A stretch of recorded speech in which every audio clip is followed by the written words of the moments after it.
The Running Man is the latest movie from acclaimed filmmaker Edgar Wright, based on the Stephen King novel of the same name.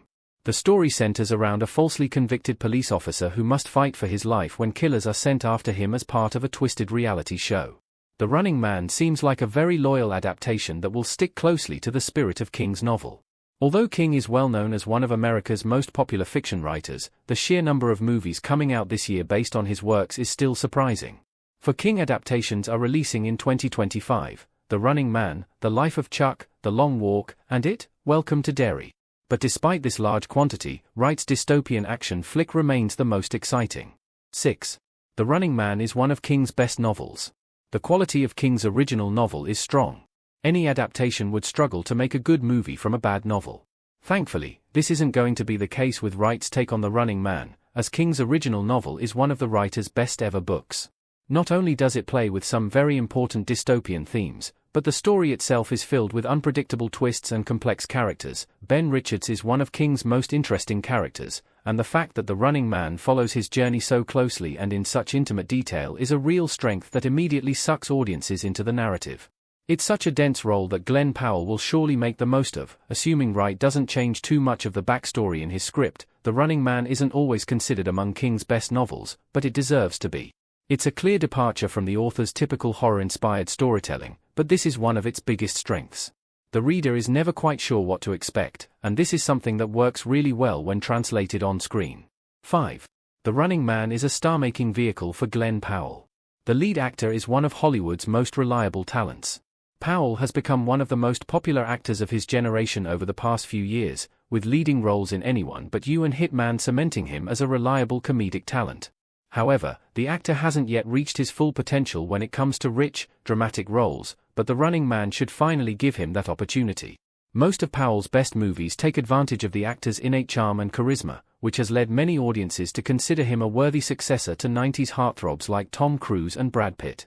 The Running Man will certainly take advantage of this side of Powell's acting persona, but the character of Ben Richards demands something more fierce and vulnerable at the same time. King certainly isn't a traditional writer, and his characters often have very dark backstories that make them stand out from most literary protagonists.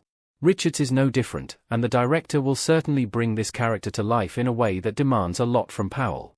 This movie could easily end up being the project that finally convinces audiences of the actor's true potential. 4. The Running Man could be Edgar Wright's return to form. The director needs another undeniable hit. Powell is not the only person who has something to prove with The Running Man. Following the underwhelming performance of Last Night in Soho back in 2021, Wright is looking for a strong comeback project that reminds audiences exactly what he's capable of when he's in top form. The director hasn't quite reached the heights of movies like Hot Fuzz or Baby Driver in a long time, but the King adaptation is exactly the kind of dense, thematic narrative that he needs to get back on track. Judging by The Running Man's first trailer, the filmmaker has brought all the electric cinematography and dynamic editing that audiences have come to expect from his films. While the filmmaker has primarily focused on original scripts throughout his career, getting the opportunity to adapt an already celebrated story could be the secret ingredient that he needs to make another all-time great project. The primary criticism of Last Night in Soho was its messy storytelling and weak character work, and there are very few people who could fix this issue more effectively than Stephen King. 3. The Running Man can improve upon its previous adaptation. Schwarzenegger's Running Man had plenty of flaws. Unlike the other King adaptations that are being released this year, The Running Man has actually been adapted for the screen before. Paul Michael Glazer's 1987 version of The Running Man starred Arnold Schwarzenegger in the lead role and was met with mixed reviews for its over-stylized, pulpy visuals and scattered narrative. Thankfully, Wright's version of The Running Man doesn't seem to be running into any of these problems. The trailer proves that his visual style is just as powerful and energetic as ever, and there's nothing to suggest that the award-winning writer has forgotten how to write an excellent script.